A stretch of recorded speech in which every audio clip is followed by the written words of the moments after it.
Ji Adnan, is Adnan there?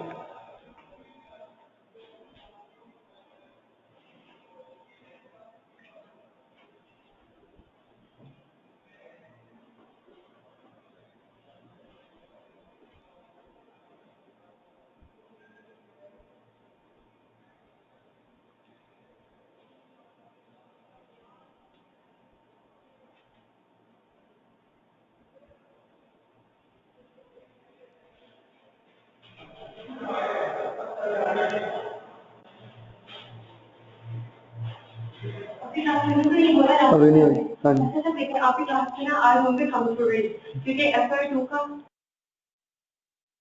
So, this is Atiq Rahman and we are going to start on business management and behavioral studies.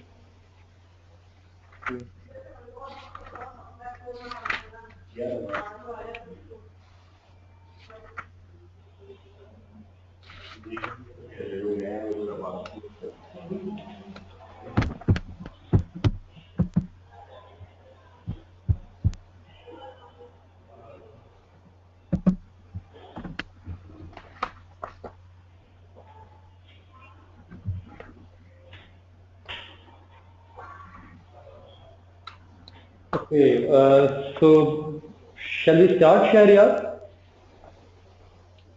Yes, sir. Please. Beta, BMBS is the subject which we are going to talk about, business management and behavioral studies. This is the only management oriented module in your CAS level. In this subject, we have two main areas. The first area is management, Okay. and the second area is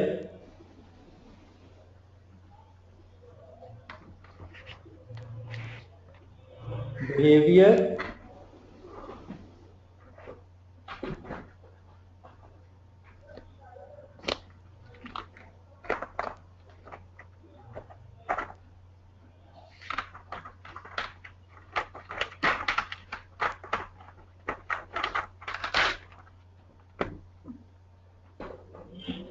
Motivation,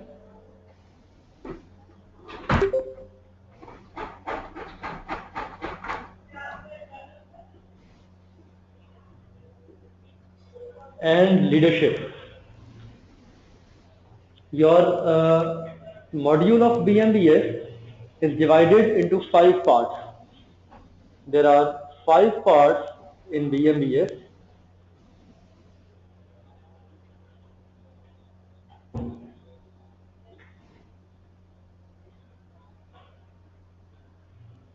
Adnan, can you hear me? Adnan Ashfaq, beta, can you hear me?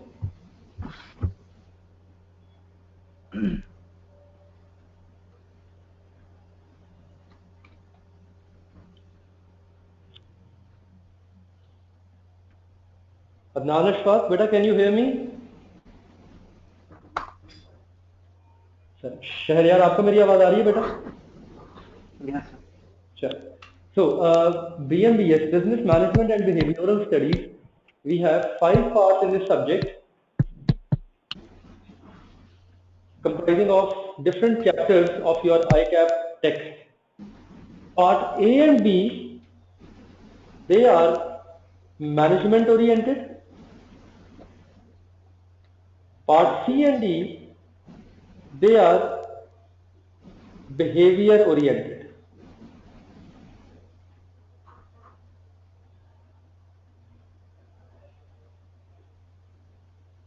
And part E is information technology, IT oriented. The first 2 parts comprises of total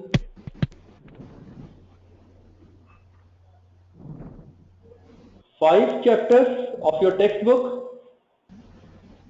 The next 2 parts, C and D, they also comprise of 5 chapters of your ICAP text, and part E comprises of only 1 chapter, that is information technology, and we are going to be talking about total 11 chapters in all, in which there are different questions that are constructed from different topics.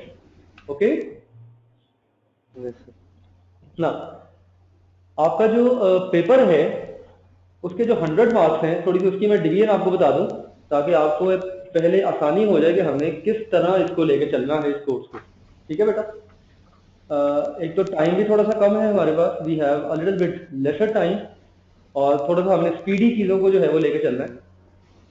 अच्छा, kindly tell me Shahriyar, this is the first time you are going to attend this paper? No, sir. This is my second attempt. This is going to be your second I attempt. Okay. scored 39. Okay, you scored 39. Sorry. That was a very shallow, what you can say, problem. Anyhow, so Yes, sir. I'm left with only one paper. Okay. चलो इंशाल्लाह इस दफ़ा ये भी हो जाएगा। फिर तो आपको पता होगा इन तमाम चीज़ों का कि पहले 2 चैप्टर जो हैं पार्ट ए में आते हैं, देन 3 चैप्टर पार्ट बी में आते हैं। ये तमाम चीज़ें आपको क्लियर है ना? Yes, sir. चलो, अदनान अशफाक पहले तो जो चैप्टर है इट कंप्राइजेस। जी, फर्स्ट 2 चैप्टर्स जो है ये आपको जी, hello, is Adnan Ashfaq there? Hello. जी, अदनान। Yes sir. चले, आई थिंक अब आपका माइक काम कर रहा है। सर आ रही है आवाज? चले, आपको मेरी आवाज आ रही है? Yes sir. चलें, ग्रेट। शहरियार आपको भी आ रही है? Yes sir. चले, वंडरफुल। अच्छा, Adnan kindly please tell, is this your first attempt? Yes sir, first time मैंने पढ़ा था लेकिन पेपर नहीं दिया था। अच्छा, मतलब आपने थोड़ा बहुत इसको गो थ्रू किया हुआ है? चले, किया हुआ। चले, good. So business management and behavioural studies, इसके अंदर जो हमारा पहला कंसर्न है, इसका मैं क्विक रीकैप दे दूं आपको पेपर के कंस्ट्रक्ट का। मैं इसका क्विक रीकैप दे दूं आपको पेपर के कंस्ट्रक्ट का। पार्ट ए जो है आपकी बुक का, इसमें से 25 मार्क्स का क्वेश्चन जो है वो बेर होता है। Part B and part C, part D, they collectively contribute up to 20 marks each, and part E contributes 15 marks. So this is going to be total of 100 marks of your examination. अच्छा, इन 100 नंबरों में short questions होते हैं, simple definition. फिर इन 100 marks के अंदर conceptual questions होते हैं, थोड़े से लॉन्ग क्वेश्चंस होते हैं, और तीसरा एरिया जो है इसके अंदर वो सिनेरियो बेस्ड क्वेश्चन का होता है। एक सिचुएशन क्रिएट करवा के आपको दी जाती है और उस सिचुएशन के अगेंस्ट आपने आंसर करना होता है, what ever topic that is being discussed, what ever topic that is being asked from you. Is it clear? Okay. Yes, sir. So the first topic is that is management। सबसे पहले हम कुछ management के जो topics हैं इनके ऊपर बात करेंगे। व्हाट मैनेजमेंट इज, मैनेजमेंट का ओवरऑल रोल क्या होता है, मैनेजमेंट इदारों में कैसे काम करती है, डिफरेंट थ्योरीज क्या है, मैनेजमेंट की हिस्टोरिकल एवोल्यूशन क्या है, आज से जब मैनेजमेंट इवॉल्व होना स्टार्ट हुई थी आज से 200 साल पहले, तो 200 साल में आज की मैनेजमेंट किस शक्ल पे है। फिर उसके बाद हम पार्ट बी में आएंगे। पार्ट बी में हमारे पास 3 चैप्टर हैं। In part B we have 3 chapters: organizational structure, change management and culture। इदारे अपना स्ट्रक्चर कैसे बनाते हैं, Okay. इदारों के जो स्ट्रक्चर हैं वो किस तरह काम करते हैं, उसके अंदर डिफरेंट लेवल्स क्या होते हैं हायरार्की के, ये इंशाल्लाह हम पार्ट बी में देखेंगे। फिर उसके बाद इसके अंदर हम डिस्कस करते हैं चेंज को, change management and then culture. फिर आपका जो पार्ट सी है और पार्ट डी जो है आपका, ये डिस्कस करता है बिहेवियर और मोटिवेशन और लीडरशिप इन एरियाज को। These are the areas which are discussed in your part C and D.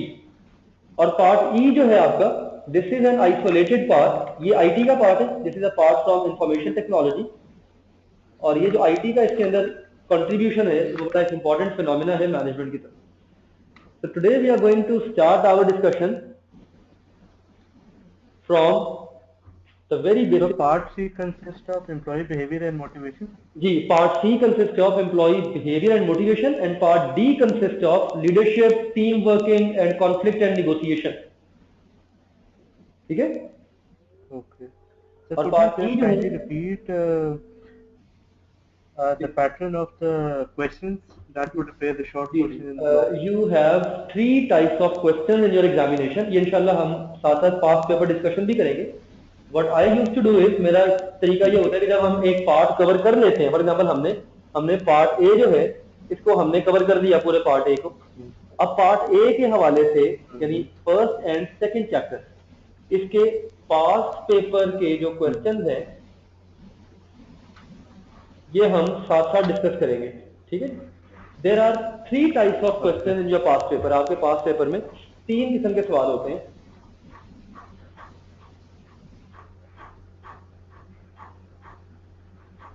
आपके पास पेपर में 3 किस्म के सवाल होते हैं. पहला होता है जी डेफिनेशन,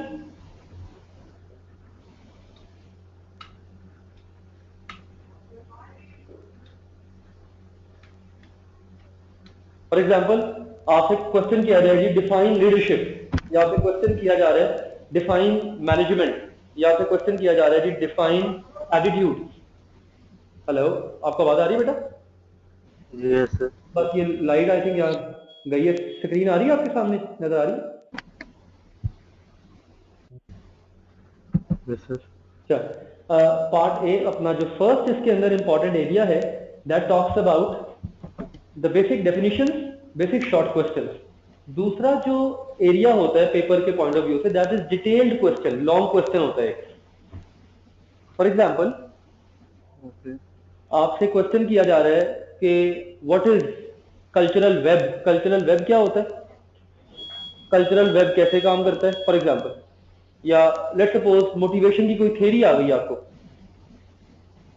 ठीक है?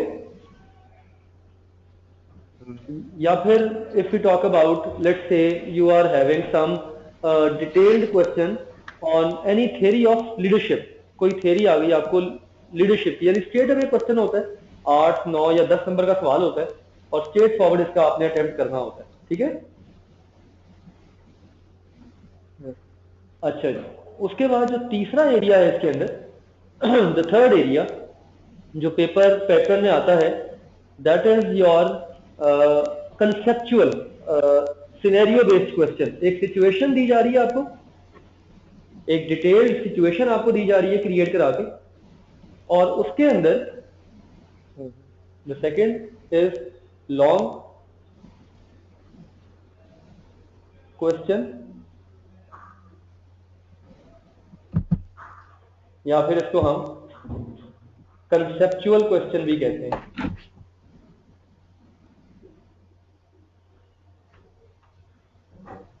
और तीसरा जो होता है आपका that is case study. The third question is case study. इसको हम सिनेरियो बेस्ड क्वेश्चन भी कहते हैं. That is also known as scenario based question.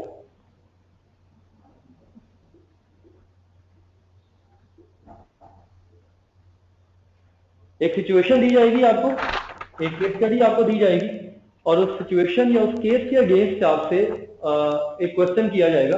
This is what call as the challenging question. ये सबसे ज्यादा चैलेंजिंग सवाल होता है पेपर पॉइंट ऑफ व्यू से, and this type of question makes your brain to work harder. ठीक है जी? जी शहरियार, इज क्लियर ना? Yes, sir. चल, तो ये हमारे पास. अच्छा, काइंडली साथ साथ ना इंटरेक्ट करते रहा करें, because at time I feel like that I am just speaking and you are not listening. तो प्लीज साथ साथ ना मुझसे इंटरेक्ट भी किया करें, क्योंकि यहाँ पे पिक्चर नहीं है, तस्वीर नहीं है, तो I can't see you, I can only here you. ठीक है ना? Okay. Okay. So now what we are going to do is we are going to jump on the very first topic, जो कि आपका पार्ट ए है. Part A में हमारे पास 2 chapters आते हैं. We have 2 chapters in part A. अच्छा, अगर जब आप नोट कर लें तो मुझे बता दिया करें ताकि मुझे इसे इरेज करने में आसानी हो. इसे मैं इरेज कर दूं? ठीक है. क्या? Yes, sir.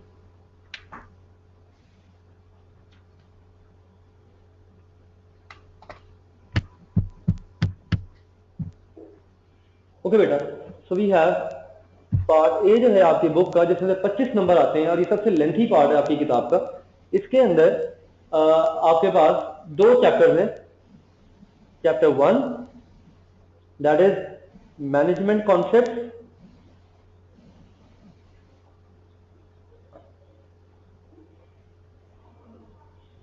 and chapter number 2 that is environment.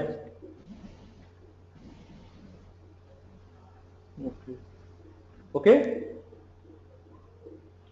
First chapter में मैनेजमेंट कॉन्सेप्ट्स के अंदर first of all we are going to define some key definitions. For example, what is management? For example, what is supervision? What is leadership? Management क्या होती है, supervision क्या होती है, leadership क्या होती है? फर्स्ट चैप्टर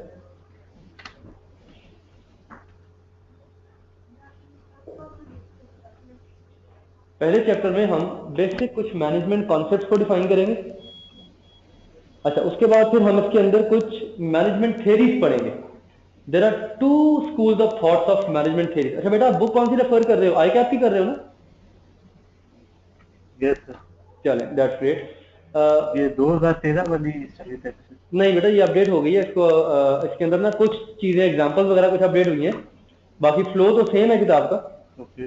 लेकिन आई वुड रिकमेंड कि अगर आप इसका नया टेक्स्ट रेफर करें तो उसमें कुछ एग्जांपल्स जो हैं वो अपडेटेड हैं, वो चेंज है। ठीक है, ठीक है सर। हाँ। अच्छा, the first chapter talks about the basic management concepts. पहले चैप्टर में बुनियादी मैनेजमेंट के कॉन्सेप्ट्स आते हैं। इसमें मेनली 3 डेफिनेशंस हैं। पहली डेफिनेशन है what is management. The first definition is what is management. The second definition is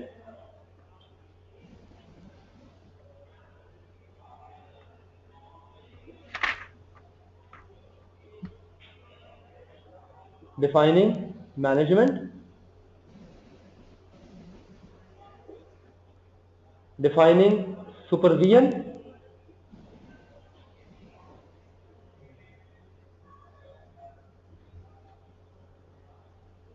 and defining leadership.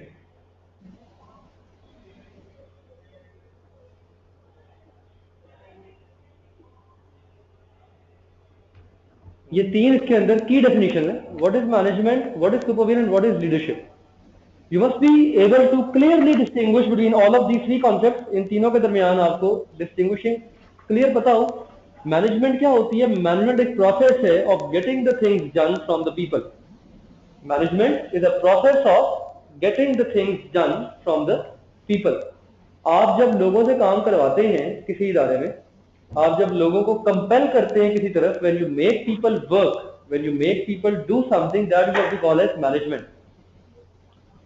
Management is one of the widely used area in today's world. आजकल के दौर में सबसे ज्यादा इस्तेमाल होने वाला एरिया है management. This is one of the widely used area in today's businesses, what we call as management. आगे जाके पढ़ेंगे इंशाल्लाह इसी चैप्टर में। मैनेजमेंट के कुछ पिलर्स होते हैं, प्लानिंग, ऑर्गेनाइजिंग, लीडिंग, कंट्रोलिंग। आपने हेनरी फॉयल को याद होगा ना, आपको हेनरी फॉयल पढ़ा हुआ है आपने पहले? हाँ जी, तो वो जो हेनरी फॉयल का जो मॉडल है वो कुछ हद तक मैनेजमेंट में काउंट होता है। That talks about what management is. अच्छा, इसके बाद आती है जी सुपरविजन। ऑर्गेनाइजेशनल हायरार्की जो होती है, if we talk about organisational hierarchy, अगर हम एक इदारे की हायरार्की की बात करें, this is what we call as organisational pyramid. इधर होती है टॉप मैनेजमेंट, इधर होती है मिडिल मैनेजमेंट, इधर होती है फ्रंट लाइन मैनेजमेंट,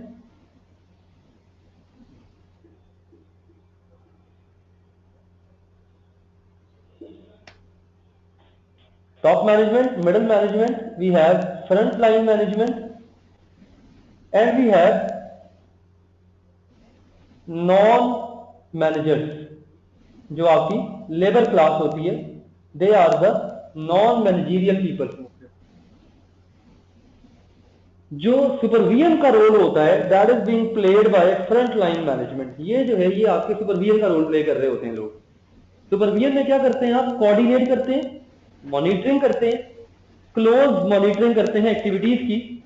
जो फ्लोर पे लोग काम कर रहे हैं, people who are working on floor level, इन लोगों की मॉनिटरिंग करने के लिए हम सुपरवाइजर्स को हायर करते हैं। मैनेजमेंट का जो कॉन्सेप्ट है वो जनरली मिडिल लेवल पे आता है। This is the level of management, जहां पे आप प्लानिंग करते हैं, चीजों को ऑर्गेनाइज करते हैं, आप यहाँ पे चीजों को एक पर्टिकुलर प्रोसेस के अगेंस्ट डेवलप करते हैं, and then you try to make the things work in a better manner. ये होती है आपकी management. Is it clear? Yes. अच्छा जी, तो मैनेजमेंट प्लानिंग वगैरह ये टॉप मैनेजमेंट का काम है। सॉरी, प्लानिंग टॉप मैनेजमेंट का काम नहीं होगा। प्लानिंग भी इसी लेवल पे भी की जाती है, लेकिन टॉप मैनेजमेंट जो है इनके जो प्लानिंग प्रोसेस है वो थोड़ा सा लॉन्ग टर्म होता है। मतलब ये कॉर्पोरेट प्लानिंग करते हैं। जनरली जो लीडरशिप का रोल होता है, जो आपका ये रोल होता है ना लीडरशिप का, ये जनरली टॉप लेवल मैनेजमेंट से स्टार्ट होता है। This begins from the top level management and this travels all the way down. ये जो रोल होता है ना आपका लीडरशिप का, ये जनरली टॉप लेवल मैनेजमेंट से स्टार्ट होता है। और प्लानिंग किसी भी लेवल पे की जा सकती है। मैनेजमेंट के हेनरी फॉयल के आपने पढ़े होंगे 5 कैटेगरीज ऑफ मैनेजमेंट यार: planning, organising, coordinating, communicating and controlling. Remember that? Yes sir. तो उसमें प्लानिंग का जो कॉन्सेप्ट है मैनेजमेंट के अंदर में ही आ रहा है। मतलब ये ऐसा नहीं है कि यहाँ पे मैनेजमेंट है तो यहाँ नहीं हो सकती, या यहाँ पे है तो नीचे नहीं हो सकती। ये लीडरशिप जो टेक्निकल लेवल की, सॉरी टेक्निकल लेवल की प्लानिंग होती है। जी एग्जैक्टली, टेक्निकल लेवल की जो प्लानिंग होती है या ऑपरेशनल लेवल की जो प्लानिंग होती है वो नीचे होती है। कॉर्पोरेट लेवल प्लानिंग यहाँ पे होती है। लेवल्स होते हैं ना, कॉर्पोरेट लेवल होता है, ऑपरेशनल लेवल होता है, टैक्टिकल लेवल होता है। ठीक है ना? जो टैक्टिकल लेवल होता है वो जनरली आपका ये वाला लेवल होता है। This is your tactical level. ये आपका टैक्टिकल लेवल होता है। ठीक है ना? इसे हम टैक्टिकल लेवल कहते हैं। This is what we call as tactical level.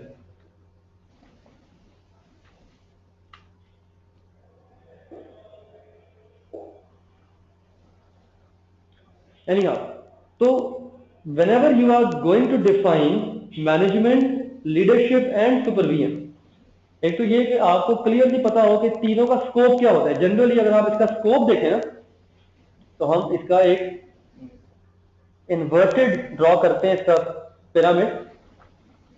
This is leadership,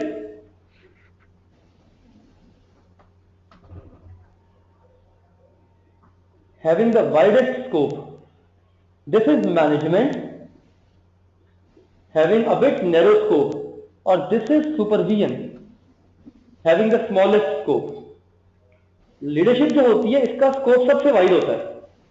ये पूरी ऑर्गेनाइजेशन को जनरली कवर करती है। It covers the whole organisation. जो दूसरा लेवल होता है मैनेजमेंट का, this is a process of getting the people to work. ये काम होता है जब आप लोगों से काम करवाते हैं। मैनेजमेंट की अगर आप डेफिनेशन पढ़े ना अपनी बुक से, तो उसमें मेंशन किया होगा कि management is the process of getting the things done. ऐसा ही है ना? यस जी, मैनेजमेंट जो है it is a process of getting the things done by planning, organising, coordinating, communicating and controlling. और मैनेजमेंट के इन पांचों प्रोसेसेस के अंदर, इन पांचों फंक्शंस के अंदर, जब आप कंट्रोलिंग वाला फिनोमेना बढ़ा देते हैं तो वो सुपरविजन बन जाती है। Coordination and controlling. जब आप मैनेजमेंट के पांचों फंक्शंस में, जो हेनरी फॉयल के डेवलप किए हुए फंक्शन है, जब आप उन पांचों फंक्शन में से इंक्रीज कर देते हैं ना किसी एक अपना कोऑर्डिनेशन के फंक्शन को, या आप इंक्रीज कर देते हैं फॉर एग्जांपल कंट्रोलिंग के फंक्शन को, तो ये बन जाती है सुपरविजन, जो कि सुपरवाइजरी लेवल पे की जाती है। फ्रंट लाइन मैनेजमेंट इसके ऊपर काम करती है। जो फ्रंट लाइन मैनेजमेंट होती है, they are responsible to supervise and they are responsible to overall closely monitor the activities of the management of the employees जो काम कर रहे हैं उनकी एक्टिविटीज को क्लोजली मॉनिटर करने के लिए सुपरवाइजर अपना रोल प्ले कर रहे होते हैं। ठीक है जी? ठीक। एनी क्वेश्चन सो फार? अभी तक कोई सवाल प्लीज? नो। अच्छा, इट इज हाईली रिकमेंडेड कि आप ना साथ अपनी टेक्स्ट बुक भी रखा करें। एक तो आप साथ साथ नोट्स ले रहे हैं अपनी कॉपी के ऊपर, और प्लस उसके साथ साथ टॉपिक को आप साथ साथ रिलेट भी करते रहें बुक के ऊपर, ताकि आपको फिर वहां से उसे मैप करने में आसानी हो। ठीक है? Yes. It is always helpful to map the topic from the book, ताकि आप उसे साथ साथ उसकी मैपिंग भी कर सकें। तो ये जो की डेफिनेशंस हैं मैनेजमेंट के एरिया में, वो ये तीन है। मैनेजमेंट क्या होती है, सुपरविजन क्या होती है, और लीडरशिप क्या होती है। इसके बाद what we are going to talk about is, अच्छा मैं इसको इरेज कर दूं? Yes sir. इसको मैं इरेज कर रहा हूँ। ठीक है?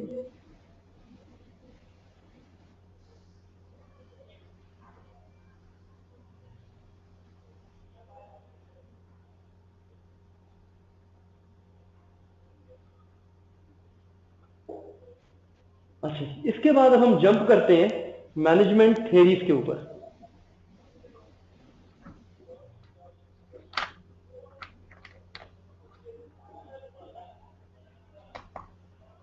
मैनेजमेंट थ्योरीज जो है, इसके दो हेड्स हैं।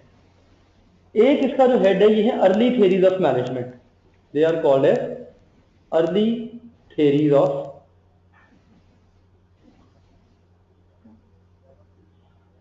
मैनेजमेंट।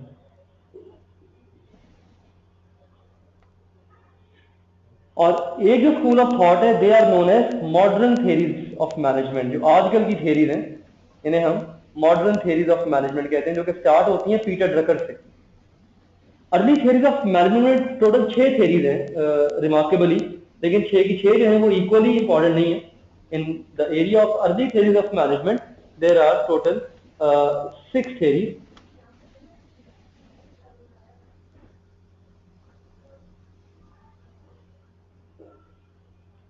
उसमें सबसे पहला जो नाम आता है, that is Taylor, Frederick Winslow Taylor. Taylor की साइंटिफिक मैनेजमेंट आपने पढ़ी होगी, पढ़ी थी? Yes sir. हाँ जी, टेलर की साइंटिफिक मैनेजमेंट है, that is one of the most important theory. और टेलर जो है, इसको फादर ऑफ साइंटिफिक मैनेजमेंट कहा जाता है। Taylor is known as father of scientific management. Taylor की जो कंट्रीब्यूशन है मैनेजमेंट की दुनिया में, that is the most remarkable one. ये सबसे ज्यादा रिमार्केबल है। अच्छा, टेलर के बाद इसमें जो एक दूसरा नाम आता है, that is max weber. Max weber की ब्यूरोक्रेसी। ठीक है?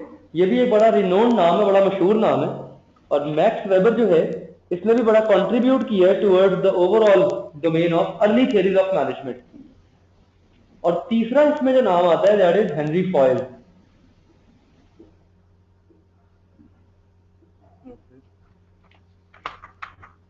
ये तीन नाम जो है, ये सबसे मशहूर नाम है।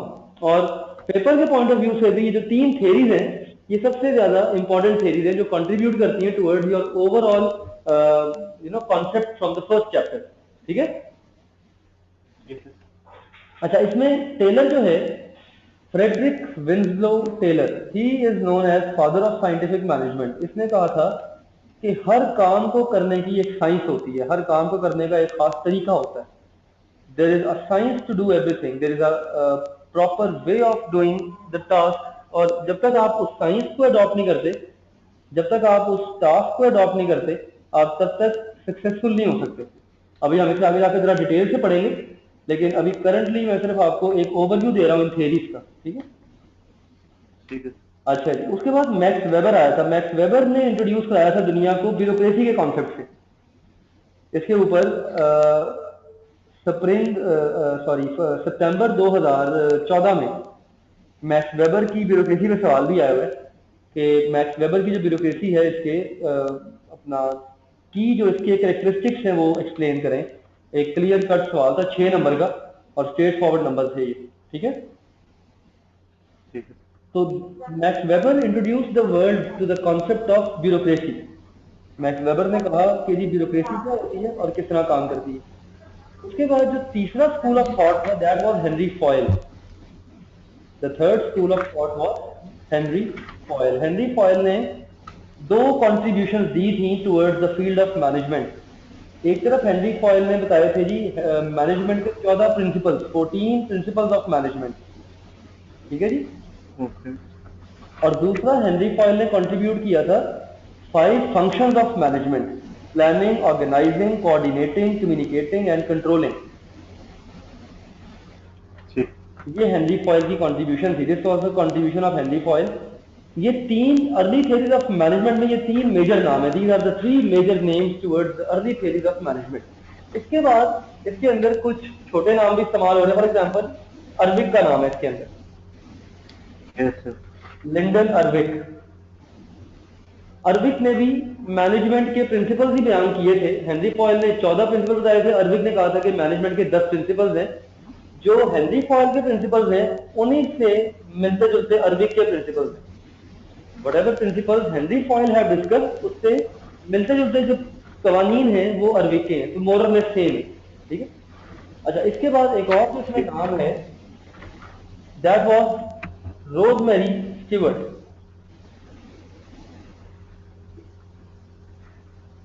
ओके मैक्स वेबर ने ब्यूरोक्रेसी को बयान किया था और रोजमेरी स्टीवर्ट ने भी ब्यूरोक्रेसी को ही डिस्कस किया था, मोर और लेस उसी अंदाज में। हाँ, इसमें इसमें एक दो नई चीजें ऐड की थी, वो हम आगे जाके जब थ्योरी को पढ़ेंगे डिटेल में तब हम डिस्कस करेंगे। इसने इसमें एक दो नई चीजें ऐड की थी। तो ये बेसिकली जो मेन कंट्रीब्यूटर्स हैं अर्ली थ्योरीज ऑफ मैनेजमेंट के, वो ये 5 नाम है मेनली अर्ली ठीक थ्योरीज है। ऑफ। इसमें से सर ये जो एफ.डब्ल्यू. टेलर है, ये टेस्ट हुआ था बीएमबीएस की अटेम्प्ट में? बीएमबीएस के टर्म में अभी तक नहीं, टेलर ने अभी तक हुआ टेस्ट नहीं। इस दफा बड़े ब्राइट चांसेस हैं कि टेलर या फिर हेनरी फॉयल, इन दोनों में से एग्जामिनर जो है वो किसी शॉर्ट क्वेश्चन में इनकी कंट्रीब्यूशन को टेस्ट करे कि साइंटिफिक मैनेजमेंट टेलर की क्या होती है, या फॉर एग्जांपल हेनरी फॉयल के जो प्रिंसिपल्स हैं मैनेजमेंट के उसको किसी ना किसी अंदाज से वो टेस्ट करे। इन दोनों के चांसेस बड़े इस दफा ब्राइट इस दफा की अटेम्प्ट में। अदरवाइज जो फर्स्ट चैप्टर है आपका मैनेजमेंट थ्योरीज का, इसमें से अभी तक जो एरियाज एड्रेस हो चुके हैं वो मैक्स वेबर की ब्यूरोक्रेसी हो चुकी है। ओके मॉडर्न थ्योरीज में से पीटर ड्रकर हो चुका है, इसके ऊपर सवाल आ चुका एल्टन मेयो है। Sorry, Elton Mayo Elton Mayo पे भी नहीं आया सवाल। एल्टन मेयो जो है, Elton Mayo is a bridge between early theories and modern theories. Elton Mayo का नाम यहाँ पे आता है। ओके एल्टन मेयो जो है, ही वाज द पर्सन जिसने ह्यूमन रिलेशन व्यू को डिस्कस किया था। ही डिस्कस ह्यूमन रिलेशन व्यू, यानी ओके बेसिकली जो इसमें बेसिक डिफरेंस है ना इन दोनों थ्योरीज में, जो एक थिन लाइन डिफरेंस है वो ये है कि अर्ली थ्योरीज ऑफ मैनेजमेंट जो है ये ट्रीट करती हैं इंसान को as a machine. Humans are treated as a machine in early theories of management. हर काम को करने की एक साइंस है, ऑर्गेनाइजेशनल प्रोसेसेस जो है वो इंपॉर्टेंट है, जो कवानीन जो कायदे हैं वो इंपॉर्टेंट है। ये सारी की सारी जो थ्योरीज हैं अर्ली थ्योरीज जितनी भी हैं, ऑल ऑफ देम, टेलर हो गया, मैक्स वेबर हो गया, हेनरी फॉयल हो गया, अर्विक हो गया, रोजमेरी स्टीवर्ट हो गई, ये पांचों थ्योरीज जो हैं, all of these theories treat the individuals as a machine. कि इंसान जो है अगर वो काम कर रहा है तो वो एक मशीन की तरह काम कर रहा है, उसकी कोई इमोशंस नहीं है, उसके कोई इंटरपर्सनल स्किल्स नहीं है, उसके कोई रिलेशनशिप्स नहीं है, आपस में कोई इंटरेक्शन नहीं है। जो मॉडर्न थ्योरीज है जो स्टार्ट हुई थी पीटर ड्रकर से, अब देखें मॉडर्न थ्योरी में पहला नाम जो है वो ड्रकर का आ रहा होगा, ऐसे ही यस मॉडर्न थ्योरी में जो पहला नाम है वो अपना ड्रकर का आ रहा है ना। यस सर हाँ, पीटर ड्रकर से ये थ्योरी का आगाज का स्टार्ट हुआ था, और ये वो थ्योरीज हैं जो ज्यादा इंपॉर्टेंस देती हैं इंटरपर्सनल स्किल्स को। ओके इन थ्योरीज के मुताबिक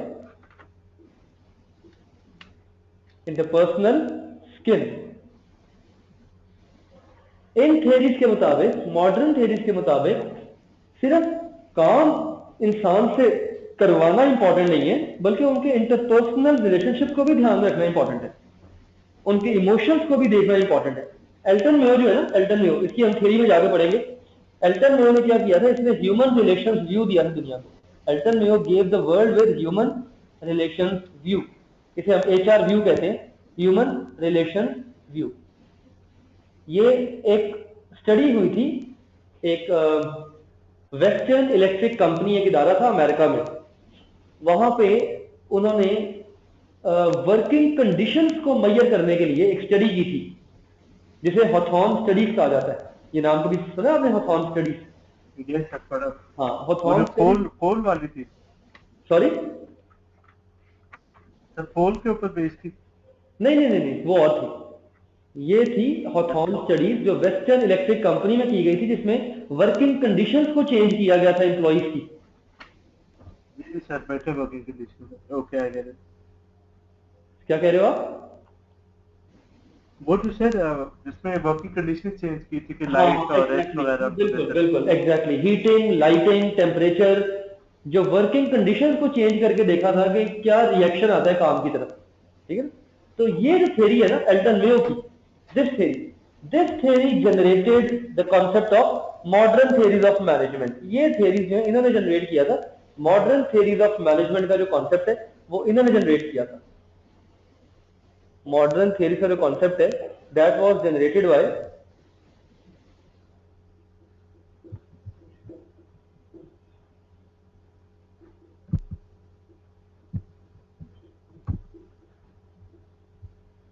ये जो थ्योरी है ना एल्टन मेयो, ये यहां से आई थी। और फिर मॉडर्न थ्योरीज जितनी भी है उसमें पीटर ड्रकर है फॉर एग्जांपल, उसके अंदर आगे और दो चार नाम है, उसमें भी आगे 6 नाम है फर्दर आपकी मॉडर्न थ्योरीज ऑफ मैनेजमेंट के अंदर। उन तमाम थ्योरीज में human relations, interpersonal skills, communication, ये सारे के सारे फैक्टर्स ज्यादा इंपॉर्टेंट हो गए। All of these factors became more important. ठीक है ना?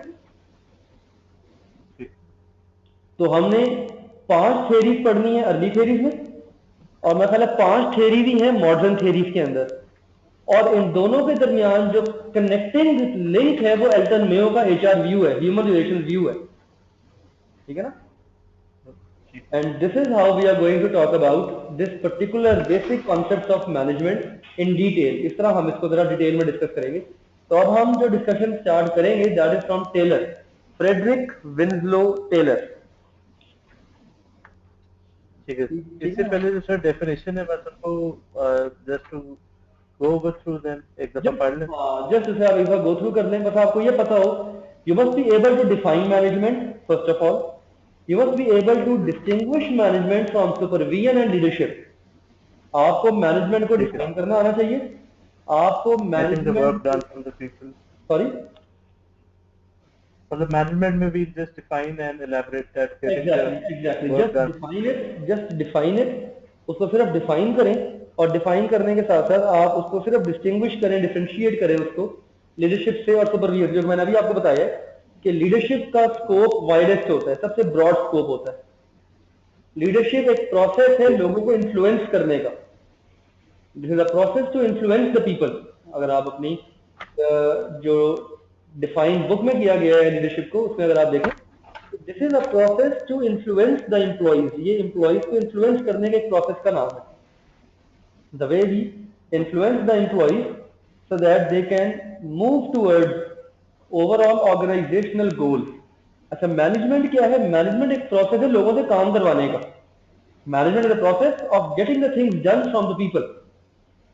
इसका एक प्रॉपर स्ट्रक्चर होता है मैनेजमेंट का, इसमें आप प्लानिंग करते हैं, इसमें आप ऑर्गेनाइज करते हैं। ये जितनी भी अर्ली और मॉडर्न थ्योरी सारी मैनेजमेंट की हैं, जितनी भी अर्ली और मॉडर्न थ्योरीज हैं ये सारी की सारी मैनेजमेंट की थ्योरीज। Getting it?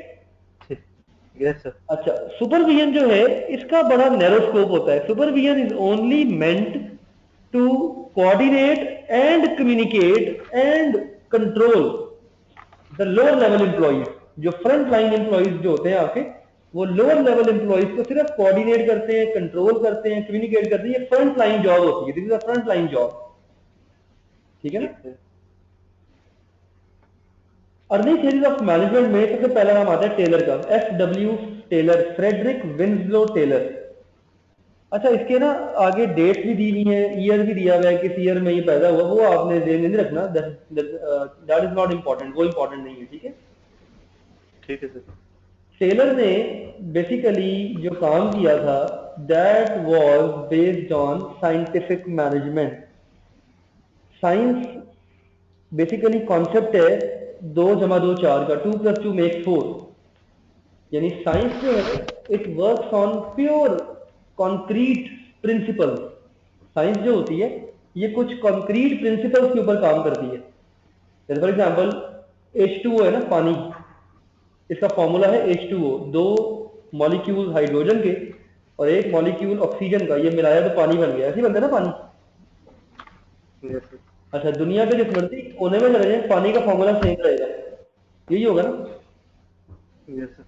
इसी तरह टेलर ने भी यही कहा था कि इदारों को चलाने की एक स्पेसिफिक साइंस होती है।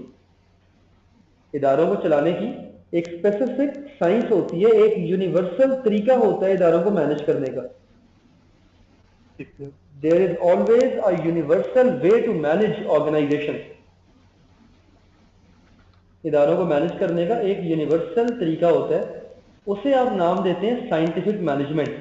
That is known as scientific management. Okay. Scientific management जो है इसके 4 मेन प्रिंसिपल्स हैं। There are 4 main principles of scientific management. बड़े इस दफा ब्राइट चांसेस हैं कि एक आधा शॉर्ट क्वेश्चन जो है ना 4 नंबर का या 3 नंबर का, वो साइंटिफिक मैनेजमेंट के प्रिंसिपल्स के ऊपर आ सकता है। Okay. अच्छा, अगर आपको लगे थोड़ी सी मोनोटनी हो रही है, थोड़ा सा बोर हो रहे हैं, तो we can have a break of 2 minutes 3 minutes, ठीक है। No, no, sir. वो इशू नहीं, मैं साथ नोट कर रहा हाँ हाँ, वैसे मैं बात कर रहा हूँ कि वो ये होता है ना कि मतलब रिसर्च कहती है कि इंसान की जो कंटिन्यूअस लिसनिंग कैपेसिटी है ना वो 25 मिनट्स है। हूँ। 25 मिनट के बाद ना इंफॉर्मेशन ओवरलोड स्टार्ट हो जाती है।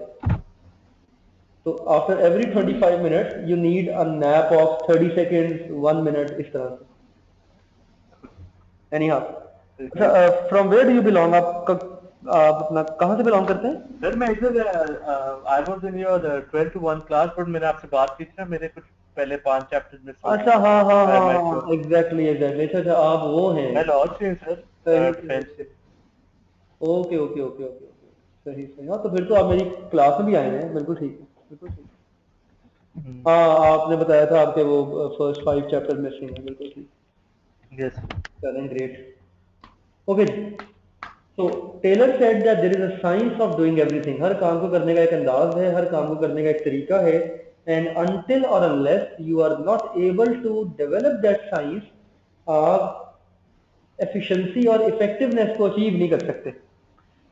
साइंटिफिक मैनेजमेंट के अंदर ना 2 चीजें इंपॉर्टेंट है। In scientific management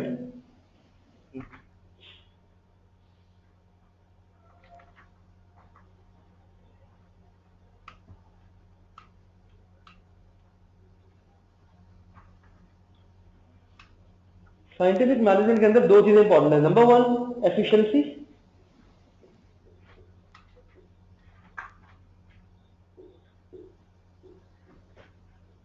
and number 2 effectiveness.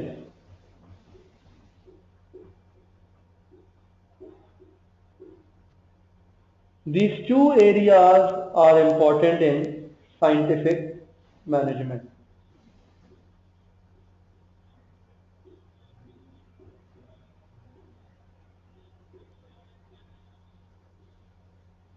ये 2 एरियाज जो है ये इंपॉर्टेंट है इन साइंटिफिक मैनेजमेंट। एफिशिएंसी का मतलब होता है using minimum resources, that is what we call as efficiency.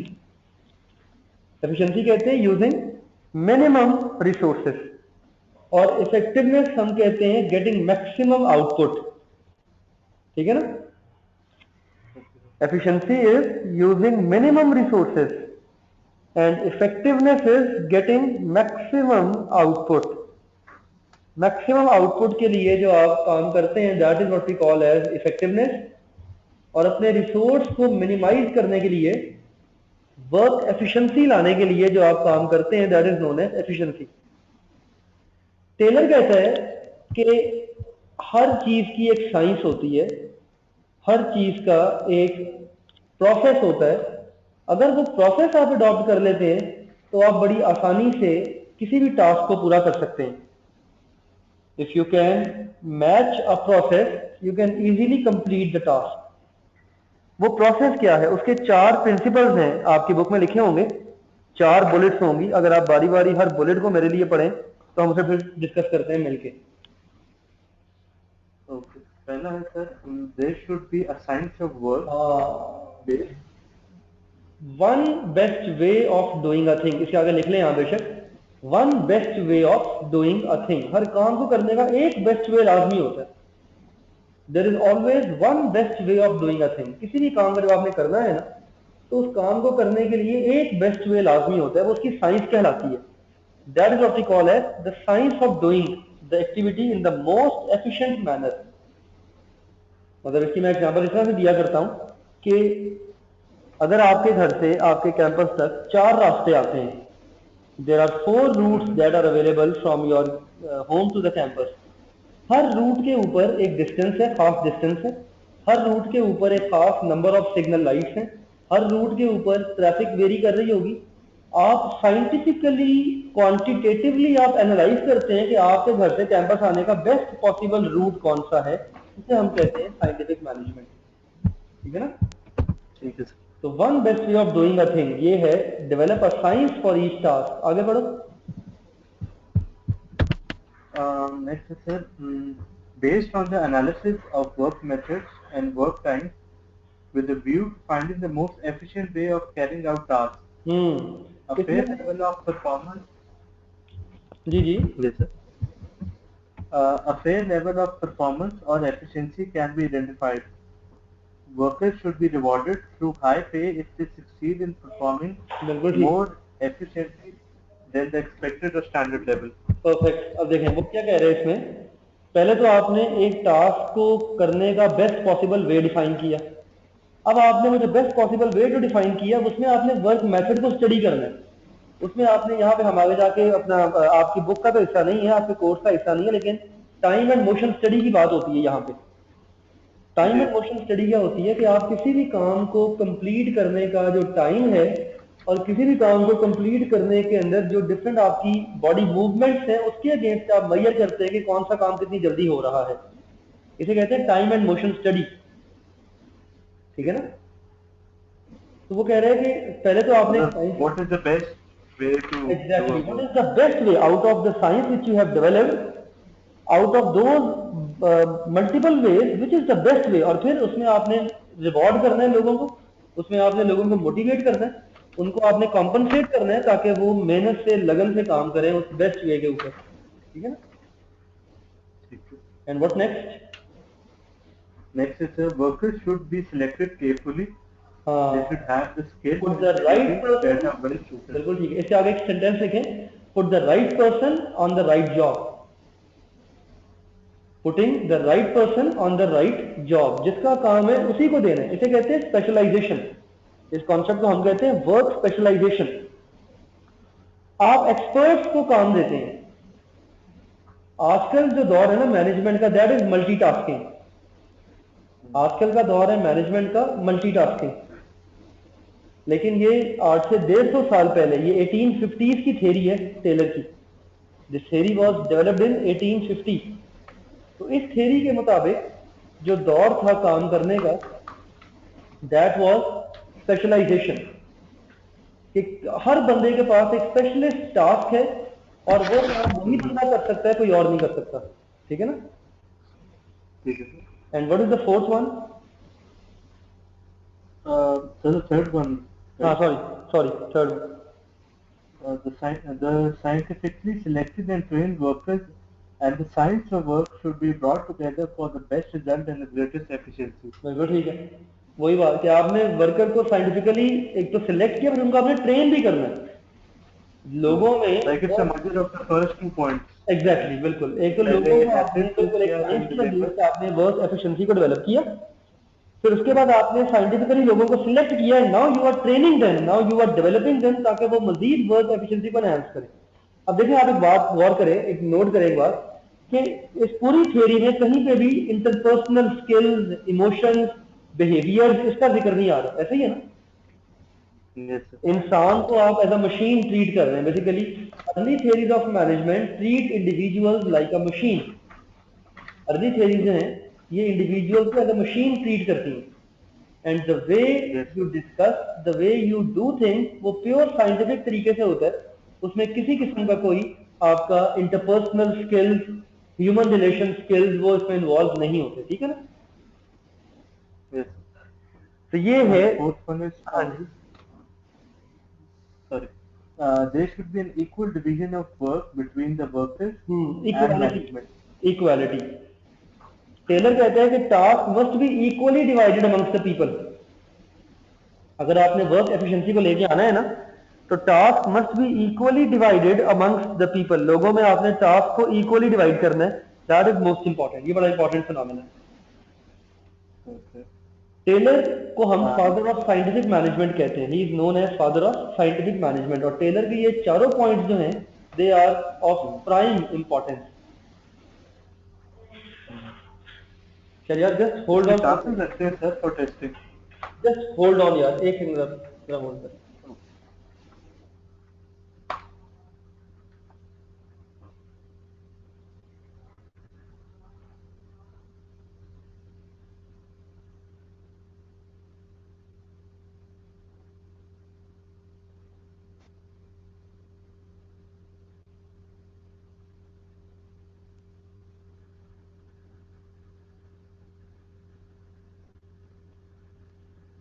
जी शरिया, क्या कह रहे थे? Looks to be important theory for this attempt. Sorry, come again. मैंने sir, it looks like it's an important yes theory yes to come in this paper. देखें, ये basic बुनियाद है आपकी। और अव्वल तो अभी तक BMBS में सिर्फ मैक्स वेबर को टेस्ट किया गया है या डगर को टेस्ट किया गया है, ठीक है। तो अभी तक BMBS की तीनों अटेम्प्ट्स के अंदर एक में मैक्स वेबर आया था, एक में ड्रकर आया था और एक में कोई थ्योरी नहीं आई थी, ठीक है। तो इस दफा there are very bright chances कि टेलर जो है इसके ऊपर सवाल पुट किया जाएगा। So sir, the problem I face in this paper, because I'm only left with this paper and this was a shock for me. I feel कि could you just give me tips along कि because I have done ACC as well and coming from an O&A level background, I am not very good at cramming. So could you just help me out with this stuff, because most of the thing, but I'm not clear on something, but on most things I'm clear. So I need some good tips from you along to get this paper through very easily, because the challenge I am facing is the number which I scored in the exam. बिल्कुल जी, मतलब ये this is very surprising कि ACCA माशाल्लाह आपका background है, plus you are from O&A level. Cramming वैसे भी इंपॉर्टेंट नहीं है इतनी ज्यादा इस पेपर के अंदर। रट्टा मतलब आई पर्सनली डोंट बिलीव कि रट्टा इसके अंदर बहुत ज्यादा मैटर करता है। कॉन्सेप्चुअल हाँ, एक होता है स्ट्रक्चर करना, क्वेश्चन का स्ट्रक्चर होता है ना, that is very important. If you are not able to structure the question, इंशाल्लाह हम साथ साथ आगे चल के डिस्कस करेंगे कि जब भी आप किसी सवाल को अटेम्प्ट करते हैं, whenever you attempt a question, it is always important to structure that question in a proper manner. उसका स्टार्ट कहाँ से करना है, मैंने आपको बताया कि 3 किस्म के सवाल आपको मिलेंगे। आपने इसको एक्सपीरियंस भी किया होगा, अगर आप इसे रिकॉल करें जो आपने अटेम्प्ट दी थी अभी। उसमें 3 किस्म के एरियाज होते हैं पेपर में, 3 किस्म के क्वेश्चन होते हैं। पहला होता है एक सिंपल, जैसे आपके पेपर में आएगा एक आया था डिफाइन एटीट्यूड फॉर एग्जांपल, ठीक है।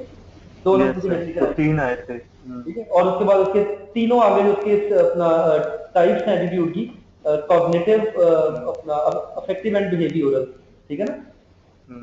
तो ये अब इस तरह का जो सवाल होता है, फॉर एग्जांपल ये सिंपल आपकी कॉन्सेप्ट को रिलेट कर रहा होता है। देखो, एक चीज तो होती है क्रैमिंग, एक चीज होती है कॉन्सेप्ट क्लियर है, लेकिन आप जो उसका स्ट्रक्चर है वो थोड़ा सा अपने बुक के फॉलो के मुताबिक कर रहे हैं। फॉर एग्जांपल फॉयल टेलर के 4 प्रिंसिपल्स हैं, लेट्स सपोज।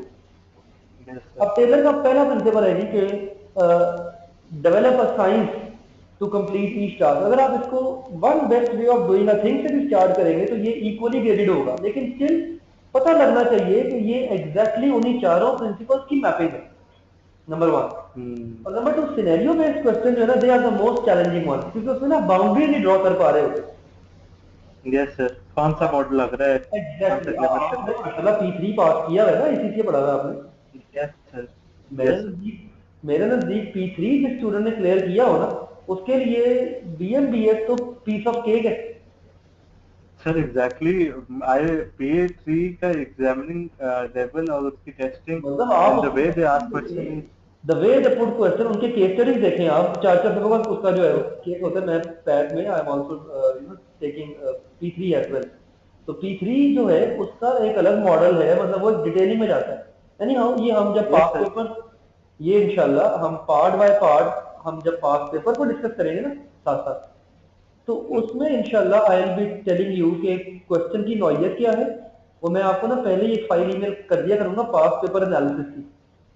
तो वो जिस दिन हम अपने फर्स्ट 2 चैप्टर्स वाइंड अप करेंगे, उसके नेक्स्ट डे हम इंशाल्लाह पहले दोनों चैप्टर्स में से पास पेपर के जो सवाल है उनको डिस्कस कर लेंगे। ठीक है। तो साथ साथ ना हम इंशाल्लाह ये भी टिप्स भी डिस्कस करेंगे कि हाउ टू अटेम्प्ट। 100% क्रैमिंग तो होनी चाहिए, हाँ, लेकिन देखो memory count, for example Henry foil के 14 प्रिंसिपल्स हैं।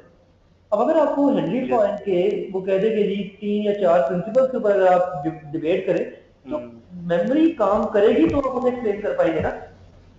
अगर मेमोरी मतलब आपकी बिल्कुल भी इसके साथ रिलेट नहीं कर रही, तो it will be unable for you to explain the overall question. Obviously sir, वो retention as in memory count करती है, लेकिन एक बट एक होता है ना व्हाट आई हैव सीन के आई फेल्ट के यार व्हाट मतलब where did I lack this time.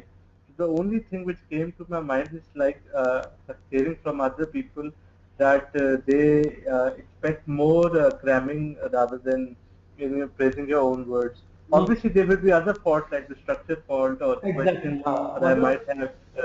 हम सिर्फ क्रैमिंग को कसूरवार नहीं ठहरा सकते, और पर्सनली ICAP का जो इवैल्यूएटिव मैकेनिज्म है ना, वो जिस तरह के क्वेश्चंस देते हैं उसमें वो क्रैमिंग को मेजर नहीं कर रहे होते पर्सनली, मतलब आई बिलीव दिस, ठीक है ना। क्योंकि अब देखो ना सिनेरियो बेस्ड क्वेश्चन में क्या क्रैमिंग होनी है, वो तो आपने सिचुएशन को सामने रखते हुए आपने आंसर कर दिया क्वेश्चन को। जब एक क्वेश्चन में सिचुएशन कंस्ट्रक्ट करके दी जा रही है आपको, तो उसमें क्या आपकी जो क्रैमिंग है उसमें कहां तक काम करेगी, नहीं काम करेगी उसके अंदर।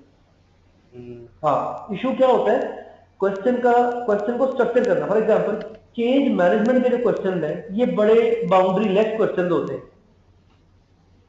यस सर, इस दफा भी सवाल आया था, चेंज का बिल्कुल आया था इस दफा भी, और वो बड़ा बाउंड्री लेस का सवाल था। उसमें लिवर्स भी डिस्कस करने हैं, उसमें स्किल्स भी डिस्कस करने हैं, उसके अंदर आपने एक आधा चेंज का मॉडल भी डिस्कस करना है, ठीक है ना, ल्यून मॉडल भी डालना। एग्जैक्टली। तो क्वेश्चन को ना स्ट्रक्चर करना बड़ा इंपॉर्टेंट होता है। अच्छा, फिर जो स्टेट अवे क्वेश्चन होते हैं, जो स्टेट फॉरवर्ड क्वेश्चन होते हैं, उसमें आपकी मेमोरी बड़ा इंपॉर्टेंट रोल प्ले करती है। उसमें अगर आपको कुछ पॉइंट ब्रेन से निकल गया, कुछ भूल गया, तो समझे वो पॉइंट आ जाए। फॉर एग्जांपल 10 नंबर का सवाल आया था कल्चरल वेब के ऊपर from the 5th chapter BMBS की मार्च 2015 में, मार्च 2015 जो रिसेंट रूटीन वाला नहीं, ये तो अभी हुआ है ना, सितंबर का हुआ है ना, अभी रिसेंट जो हुआ है, उससे पहले मार्च वाला। उसमें कल्चरल वेब का सवाल आया था, 10 नंबर का सवाल था पूरा 6th चैप्टर में। That question was also very challenging, मतलब अपना कि उसमें अगर आपके पास वो कल्चरल वेब के वो 6 के 6 पॉइंट्स आपके जहन में नहीं है, स्टोरीज एंड रिचुअल्स, अपना routines and rituals, stories and myth, power structure, organisational structure, ठीक है ना। तो the main thing is that how do you structure your question, आप स्ट्रक्चर कैसे करते हैं, ठीक है। यानी how Taylor is an important theory. इसके ये चारों पॉइंट्स आपको पता होना चाहिए टेलर। अच्छा, जब भी आप किसी थ्योरी को एक्सप्लेन करें ना, तो first of all give a little bit of background of that theory, 2 लाइनों में थ्योरी किसने प्रेजेंट की, ठीक है। हाँ, यहाँ पे भी मेमोरी इंपॉर्टेंट रोल प्ले करेगी कि थ्योरी प्रेजेंट करने वाले का एक्चुअल फील्ड ऑफ वर्क क्या था। फॉर एग्जांपल अगर आप टेलर की पहली 2-3 लाइनें पढ़ें, तो उसमें आपको पता लगेगा कि जो टेलर है ही एक्चुअली वर्ल्ड इन फील्ड, उसने फील्ड में काम किया था, ठीक है ना। निकाले जरा थ्योरी, जरा निकाले टेलर की, इसकी जरा पहली 2-3 लाइनें जरा पढ़ें। टेलर में he was a US engineer who considered the founder of US management. बिल्कुल, हाँ, यूएस इंजीनियर है जिसने फील्ड में काम किया था, और इसने और 1855 की एग्जैक्टली थ्योरी 1851 की होगी शायद, ठीक है। 1856 से 1950, हाँ, 1856 से ऑनवर्ड जो है वो टेलर का ये काम जो है वो रिनोल्ड है। तो कुछ चीजें मेमोरी के साथ रिलेट डेफिनेटली करती हैं। You can not rely 100% on conceptual clarity. Concept clear है प्लस मेमोरी काम कर रही है, तो ये बेस्ट पॉसिबल कॉम्बिनेशन है। और ये कॉम्बिनेशन फिर आपकी डिस्टिंक्शन लेके आता है पेपर में। ये कॉम्बो जो है ये फिर आपकी अपना वो सर्टिफिकेट लेके आता है पेपर के अंदर। Very good. ठीक है ना? अच्छा जी, इसके बाद है हमारे पास Henry Fayol. Next name is Henry Fayol, यही नाम है अगला टेलर के बाद। यस। इसके बाद एक इसकी क्रिटिसिज्म है टेलर साइंटिफिक मैनेजमेंट। हाँ, मतलब इसको भी हम जरा देख लेते हैं। अगेन आजकल का जो मॉडर्न थ्योरी, जब हम मॉडर्न थ्योरी से आएंगे ना बेसिकली, तो मैंने अभी नहीं मतलब इसको हिट किया कि मॉडर्न थ्योरी को डिस्कस करते हुए फिर हम क्रिटिसाइज करेंगे टेलर को, हेनरी फॉयल को और मैक्स वेबर को। ठीक है, ठीक है सर। तो अभी इसको आप जब एक बार अपना गो थ्रू कर लीजिएगा अपने तौर पे, लेकिन जब हम मॉडर्न थ्योरीज को पढ़ रहे होंगे ना, फिर हम देखेंगे कि मॉडर्न थ्योरीज में क्या क्या चीजें नई हैं जो अर्ली थ्योरीज में नहीं थी, और क्यों अर्ली थ्योरीज जो है वो फ्लॉप हो चुकी हैं बिकॉज ऑफ मॉडर्न थ्योरीज अपनाने। ठीक है। अच्छा, हेनरी फॉयल ने दो कंट्रीब्यूशन दी थी towards the field of management. Henry foil has given two important contributions towards the field of management. पहली थी इसकी कंट्रीब्यूशन हेनरी फॉयल के functions of management. Henry foil ने दुनिया को 5 फंक्शंस दिए थे मैनेजमेंट के। जब भी आपने मैनेजमेंट करनी है ना, आपने ये 5 फंक्शंस अप्लाई करने हैं। Whenever a company is going to do some good management, they have to apply these 5 functions। वो कौन कौन से हैं? Planning, organising, coordinating, communicating and controlling. यही है जी 5 नाम। Yes sir. Planning, plan, organise, command, control. Plan, organise, command, communicate and control.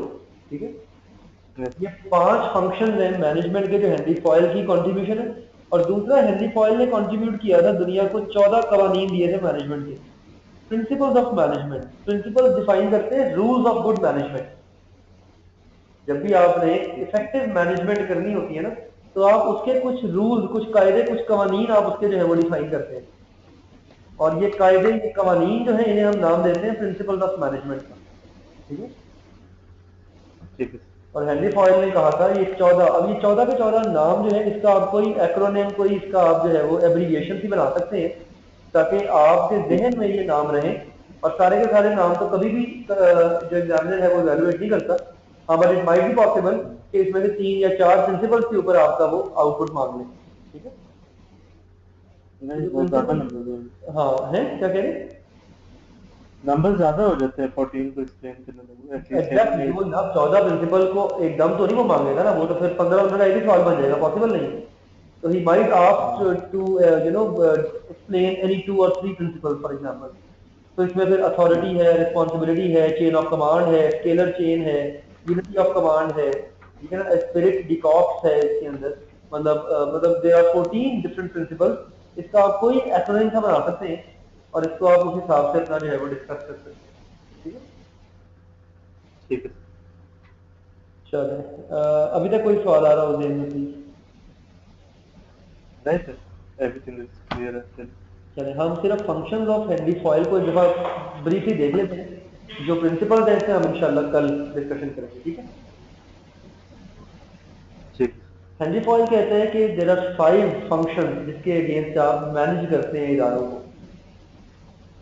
Function basically क्या होते हैं? कुछ कलेक्शन ऑफ एक्टिविटीज होती हैं जो किसी भी एक फिनोमेना को एक्सप्लेन करने में आपकी हेल्प करती हैं और किसी भी एक काम को पूरा करने में इंपॉर्टेंट रोल प्ले करती है। फॉर एग्जांपल, आपने गोल डिफाइन करना है, that goal definition process, that activity will be following under the function of planning. उसके लिए प्लानिंग होगी। आपने फॉर एग्जांपल अपनी टीम को मोटिवेट करना है, आपने लोगों को रिवॉर्ड देने हैं, आपने लोगों को जो है वो कंपेल करना है गोल्स की तरफ, टास्क की तरफ। तो उसके अंदर जो फंक्शन काम करेगा that will be commanding and coordinating and communicating. तो फंक्शंस जो होते हैं ना, basically functions are the collection of some activities जो एक इदारा परफॉर्म करता है। ठीक है, जैसे फॉर एग्जांपल आपका डाइजेस्टिव सिस्टम जो है वो उसका फंक्शन क्या है कि वो फूड को डाइजेस्ट करता है। इसी तरह प्लानिंग का जो फंक्शन है, उसका जो प्लान है उसमें आप गोल डिफाइन करते हैं, अपने टारगेट सेट करते हैं, अपने आप जो भी ऑब्जेक्टिव्स हैं वो डिटरमिन करते हैं। ये आप प्लानिंग के प्रोसेस में करते हैं। फिर आप ऑर्गेनाइज करते हैं। ऑर्गेनाइजिंग में आप क्या करते हैं? आप रिसोर्स एलोकेट करते हैं, आप टास्क एलोकेट करते हैं, आप एक स्ट्रक्चर डिटरमिन करते हैं इदारे का। ये हम थर्ड चैप्टर पूरा जो हमारा थर्ड चैप्टर है पूरे का पूरा वो इसी फंक्शन के ऊपर आएगा, ऑर्गेनाइजिंग के ऊपर ही आएगा।